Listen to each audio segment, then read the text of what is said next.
আসসালামু আলাইকুম, কেমন আছেন সবাই? আমন্ত্রণ জানাচ্ছি আমার চ্যানেল এসএফ দিনলিপিতে। এটি একদিন আগে করার ভিডিও। আজকে যখন আমি ভয়েস ওভার করছি, অর্থাৎ 9 সেপ্টেম্বর, আজকের দিনটি আমার জীবনে অনেক বিশেষ একটি দিন। আমার মনে হয় না কোনো মানুষ তার সন্তানের মৃত্যুদিন ভুলে যায়।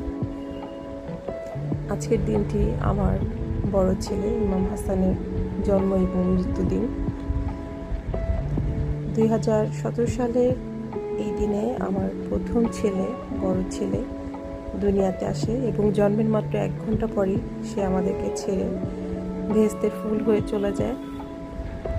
আমার নিজেকে সবচেয়ে বেশি অসহায় এবং সবচেয়ে বেশি অভাগী তখন মনে হয় যখন আমি চিন্তা করি যে আমার এত আদরের সন্তান পৃথিবীতে আসছিল, সে যাওয়ার আগে তার মাকে একবার দেখে যেতে পারে নাই, বা আমার সন্তান পৃথিবীতে থেকে চলে গেছে, আমি তাকে জন্মের পরে একবার দেখতে পারিনি, একবার কোলে নিতে পারিনি।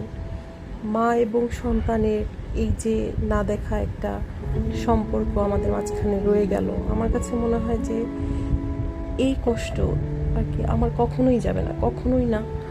সন্তান হারানোর কষ্ট তো এমনিতেই আসলে ভোলার মতো না। মানুষ বলে সময়ের সাথে সাথে এটা কমে যাবে, ঠিক হয়ে যাবে, কিন্তু আসলে এটা মিথ্যা কথা, ভুল কথা। সব কষ্ট পৃথিবী থেকে মানুষকে কমিয়ে ফেলা সম্ভব না। মানুষের জীবন থেকে কিছু কষ্ট থাকে, মানুষকে আজীবন বয়ে বেড়াতে হয়। তো আমার কাছে মনে হয় সন্তান হারানোর কষ্টটা সেরকম। আমি গত 7 বছর ধরে এটা বয়ে নিয়ে চলতেছি। পৃথিবীর সবাই ভুলে যেতে পারে, সবাই ভুলে যাবে, কিন্তু একজন মা হিসেবে আমার মনে হয় না কখনোই আমি এটা ভুলে যাব যে আমার একটা ছেলে ছিল যে 1 ঘন্টার জন্য পৃথিবীতে আসছিল, যাকে আমি দেখিনি, যে আমাকে দেখেনি।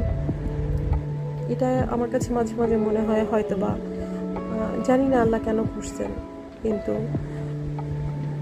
হয়তো আমার কোনো ভুলের শাস্তি ছিল। কারণ এর চেয়ে কষ্টের কি হয় যে একজন মা তার সন্তানকে দেখেনি, তার সন্তান মাকে দেখে যেতে পারেনি। যাই হোক, তবুও আল্লাহ যা করে ভালোর জন্যই হয়তো করে, সবাই বলে। আমাদের দেশে একটা প্রবাদ আছে যে পৃথিবীর সবচেয়ে ভারী বোঝা হচ্ছে সন্তানের লাশ তার বাবা মার কাঁধে। তো এই বোঝা আমি এবং আমার হাজব্যান্ড আমরা গত 7 বছর ধরে বয়ে চলতেছি, এবং এটা কখনোই আসলে যাবে না। যেমন এই 7 বছরে অনেক মানুষ হয়তো ভুলে গেছে যে হ্যাঁ, আমাদের একটা ছেলে হয়েছিল, যে ছেলেটা দুনিয়াতে আসার পরে চলে গেছে। অনেকেই হয়তো মনে নেই, আজকে ওর মৃত্যুবার্ষিকী বা জন্মদিন যেটাই হোক, অনেক মানুষের মনে নেই, হয়তো কারোই মনে নেই আমি ছাড়া।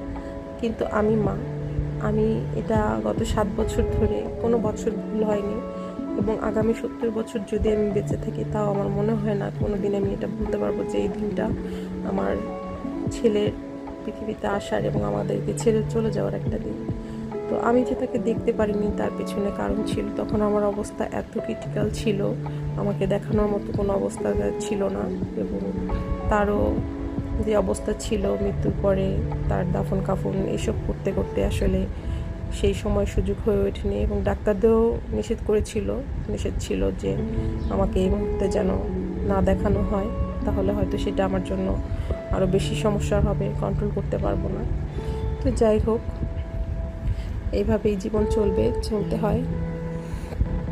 সবাই আমার ছেলেটার জন্য দোয়া করবেন, আমাদের জন্য দোয়া করবেন, এই কামনা করতেছি। আল্লাহ হাফেজ। আজকের ব্লগ এই পর্যন্তই। সবাই ভালো থাকবেন।